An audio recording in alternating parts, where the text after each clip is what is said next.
So if you guys are wondering if you actually need to change your in-cabin air filter in your car, the answer is absolutely yes. After 3 years of owning this Subaru WRX, I noticed that I was hardly getting any airflow. So the first thing you want to do to locate your in-cabin air filter, guys, is open up your car on the passenger side, and it's located in the glove box. So just empty your glove box, put all your stuff on the seat, and basically the only thing you got to do to take this apart to get to it is there's a little dampener right here.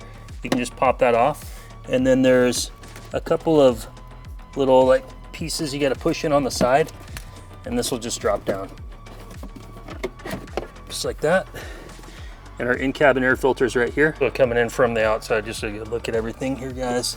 Get these little tabs here, just kind of pull these out and just pull straight back, and you can see how just atrociously dirty this was. And the issue I was having is I would notice like I could hear my HVAC system running and like the fan was going, but I wasn't really feeling much airflow coming out of here. And that's because everything was just clogged and blocked up through here, so it couldn't push any air through. But look at the difference here, guys. Old one versus the new one.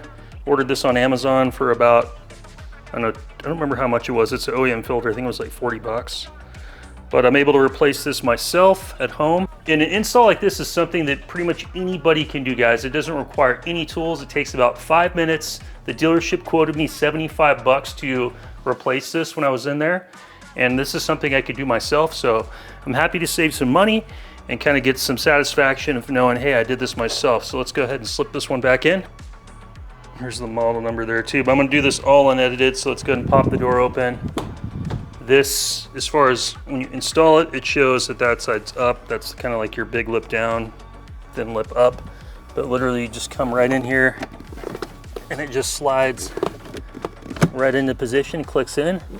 From there, the glove box can go up.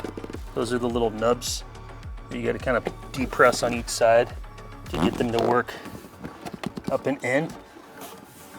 And then from there, just reconnect your damper.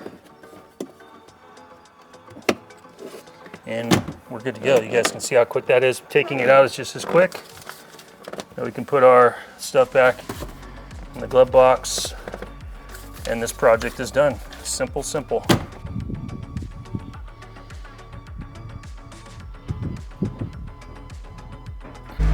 So much better. Tons of airflow.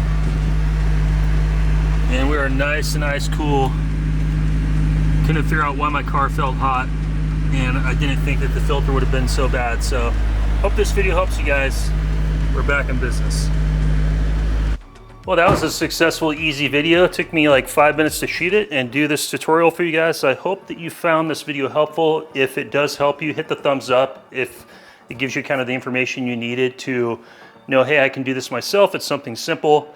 I don't need any tools, and I can save myself some money and get an easy project done. But anyway, leave me some comments. Let me know what you thought down below. Check out some of my other videos on the channel. I've got tons of stuff on the WRX for DIY, how to change your oil, how to change your serpentine belt, how to mod your car, all that type of stuff, how to build a GTR, how to disassemble an engine by hand, how to install a Speed Performance Lab brake kit. That's all videos that I've made. So anyway, guys, thanks for joining me on the channel. Share the video. I will see you on the next one. Thanks for watching.